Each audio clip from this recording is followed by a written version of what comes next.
हम क्या ही बता पाएंगे, क्या ही बयां कर पाएंगे। क्या है बार आदत तो हमें रही है, लेकिन आज क्या कर दिया हमने। मुझे एक्चुअली समझ नहीं आ रहा है कि मैं इसको एक्सप्लेन कैसे करूं, और थोड़ा प्रैक्टिकल चीज़ों के बारे में अगर बात कर लूं तो ऑनेस्टली सिचुएशन बहुत ही ज़्यादा मुश्किल थी जब हार्दिक केम टू बैक। तो I was just going through the innings, I was like ठीक है यार स्ट्राइक रोटेट करेंगे, hit a odd boundary here and there, but फिर हार्दिक केप्ट टेलिंग मी हो जाएगा, फिर बैक डीप हो जाएगा। And then I found boundaries at the right time, but still 50 of 3 with Haris Rauf to bowl 1 over, I was thinking it's going to be challenging, but I told Hardik one thing कि अगर Haris rough को attack किया तो वो लोग panic कर जाएंगे। And जब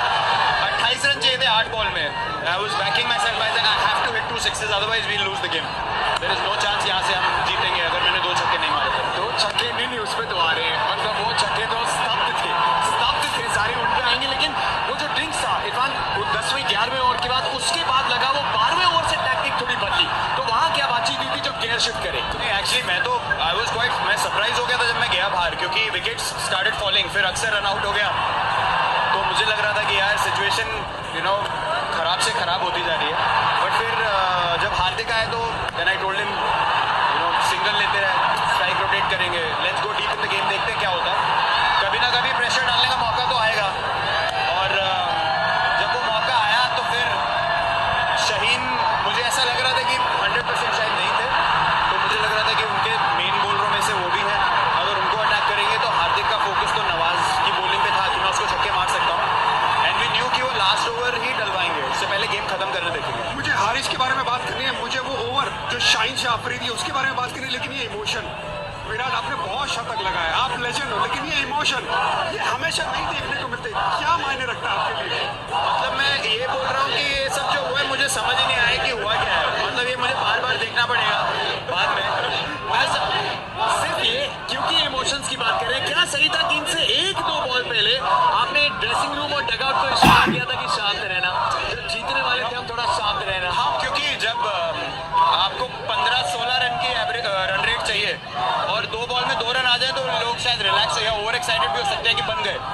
फिर एक डीके रन आउट हो गए या स्टंपिंग जो भी बोलेंगे आप। बट फिर ऐश को मैंने बोला कि कवर्स के ऊपर मारने देखना, लेकिन ऐश ने अपना दिमाग के ऊपर एक्स्ट्रा दिमाग लगाया और मतलब that was a very brave thing to do, came inside the line, wide करवा दी, उसके बाद तो सिचुएशन ये रहेगी कि गैप में गई तो हम जीत जाएंगे मैच। आपके वो छक्के, हारिस रऊफ को वो छक्का सामने, विराट व्हाट इज दैट, मतलब 150 पे गेंदबाजी कोई कर रहा है, वो हार्ड लाइन डाल रहा है और आप सामने मारो, पूरे टूर्नामेंट का सबसे बेहतरीन शॉट है, क्या सोचे, प्लीज एक्सप्लेन करिए प्लीज। मुझे समझ ही नहीं आ रहा कि मतलब मैं उसको एक्सप्लेन कैसे करूं। मैं यही सोच रहा था कि 2 छक्के चाहिए, लेकिन वो एक इंस्टिंक्टिव शॉट था, मैंने कहा सिर्फ बॉल को देखो, ज़्यादा हिलने की ज़रूरत नहीं है, और वो कनेक्शन होना बहुत रेयरली, आई थिंक मेरे करियर में 2 या 3 बार ही ऐसा कनेक्शन हुआ है मेरे बैट से ऐसे शॉट के लिए, और उस टाइम पे बहुत ज़रूरी शॉट था वो, तो वहाँ से मुझे लगा कि वो थोड़ा पैनिक कर गए उसके बाद। बिल्कुल कर गए, लेकिन जो शाहीन शाह अफरीदी का ओवर इससे पहले था, क्या आपको लग रहा था कि उसको टारगेट आप करोगे, क्योंकि वो चोट के बाद वापस आ रहे थे, उतना रिदम नहीं नजर आ रहा था जितना पहले था। वो पहला जो उन्होंने स्लोअर बाउंसर मारा, जब वो ऑलमोस्ट छक्का हो गया तो मुझे लगा कि अब वो प्रेशर में है, क्योंकि यहाँ पे स्क्वायर बाउंड्रीज बड़े हैं, बैक ऑफ लेंथ बॉलिंग में बॉलर ऊपर होता है, तो अगर वो बीट हो जाओ आप तो गेम अलग है, अगर उसमें चौका लग जाए और वो कंधे के ऊपर भी हो गई बॉल, तब तो मुझे पता था कि अब उसके पास ऑप्शन नहीं बचे, या तो मेरे को यॉर्कर मारेगा या फिर स्लोअर बॉल डालने देखेगा, तो एक यॉर्कर कवर के ऊपर चौका हो गया। फिर लास्ट बॉल एक्चुअली मैं स्टांस में था और मैं देख रहा था उसको, वो रनअप पे रेडी था, तो हार्दिक मुझे इधर से बोल रहा है कि वो डालेगा छोटा, तो I just glanced at him once और फिर मैं रेडी हो गया, मतलब ऑब्वियस नहीं होने दिया हमने, उसने भी थोड़ा मेरे को इशारा किया कि शायद पीछे डालेगा, तो मैं रेडी था फाइन लेग के ऊपर मारने के लिए। क्या ये विराट कोहली की सबसे बेहतरीन इनिंग है? क्या ये विराट कोहली की सबसे बेहतरीन इनिंग है या नहीं? विराट बताइए। आप कह सकते हैं कि है, मैं मोहाली को रेट करता था सबसे बेटर, बट ये मैच का मैग्नीट्यूड अलग था और टूर्नामेंट का स्टार्ट है, जो सिचुएशन थी वहाँ से सब उसका एक उधर भी बयासी, इधर भी बयासी, लेकिन ये इसका मैग्नीट्यूड कुछ अलग है। एक आखिरी सवाल से दिए विराट, ये बहुत अच्छी हमने पारी को तोड़ा, इस मास्टर क्लास, इस ग्रेट पारी को लेकिन जब आप अंदर आ रहे थे, क्या है पाकिस्तान के खिलाफ? यू नो, शायद फैन जब आप छोटे थे ड्रीम करते हैं, लेकिन हर बार वर्ल्ड कप में जब सामने पाकिस्तान होती है, विराट कोहली खड़े होते हैं।